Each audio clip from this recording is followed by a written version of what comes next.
was the pinhole photograph, a little blurry, but quite convincing. On a desk in the picture was a pile of bills.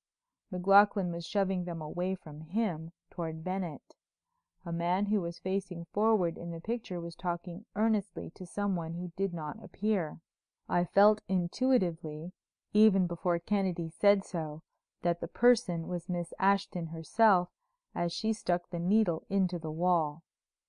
The man was Cadwallader Brown. "Travis," demanded Kennedy, "bring the account books of your campaign. I want the miscellaneous account particularly."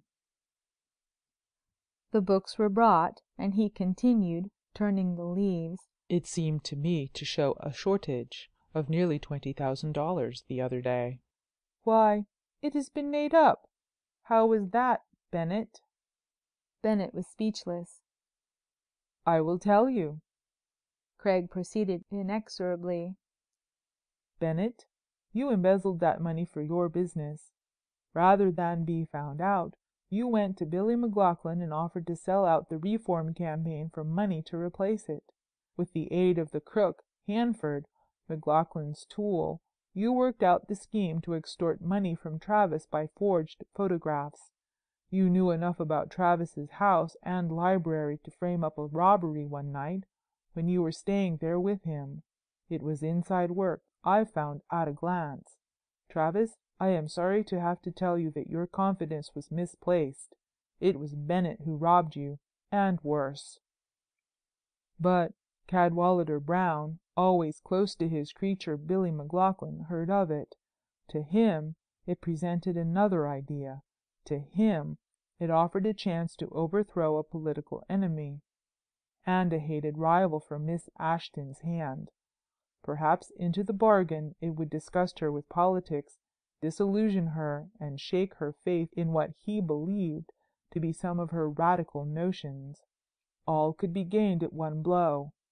They say that a checkbook knows no politics, but Bennett has learned some, I venture to say, and to save his reputation he will pay back what he has tried to graft. Travis could hardly believe it yet. "How did you get your first hint?" he gasped. Kennedy was digging into the wall with a bill file at the place where he had buried the little vulcanized disc. I had already guessed that it was a dictograph, though I could not tell how it was used or who used it. There it was, set squarely in the plaster.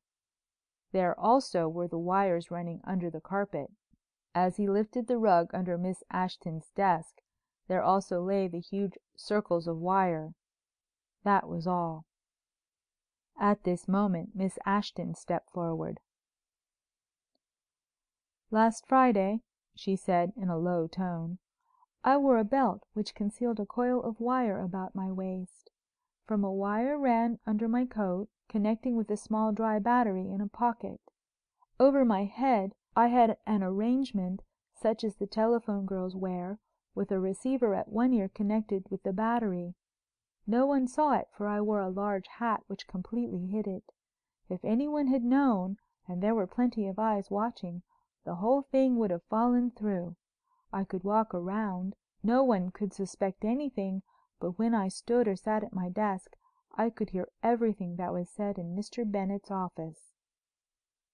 "By induction," explained Kennedy. "The impulses set up in the concealed dictograph set up currents in the coils of wire concealed under the carpet. They were wirelessly duplicated by induction in the coil about Miss Ashton's waist, and so affected the receiver under her very becoming hat. Tell the rest, Miss Ashton." "I heard the deal arranged with this Hanford," she added, almost as if she were confessing something, "but not understanding it as Mr. Kennedy did, I very hastily condemned Mr. Travis.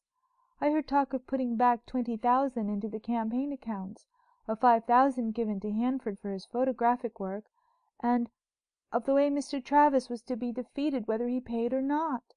I heard them say that one condition was that I should carry the purchase money.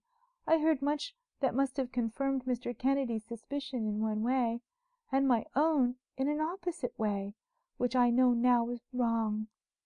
And then Cadwallader Brown in the studio taunted me cynically, and it cut me, for he seemed right. I hope that Mr. Travis will forgive me for thinking that Mr. Bennet's treachery was his." A terrific cheer broke out among the clerks in the outer office. A boy rushed in with a still unblotted report. Kennedy seized it and read: McLaughlin concedes the city by a small majority to Travis. 15 election districts estimated. This clinches the Reform League victory in the state. I turned to Travis. He was paying no attention except to the pretty apology of Margaret Ashton. Kennedy drew me to the door. We might as well concede Miss Ashton to Travis, he said, adding gaily, by induction of an arm about the waist. Let's go out and watch the crowd. The end. End of The Campaign Grafter by Arthur B. Reeve. Part 2. Read by D.A. Frank, Tallahassee, Florida.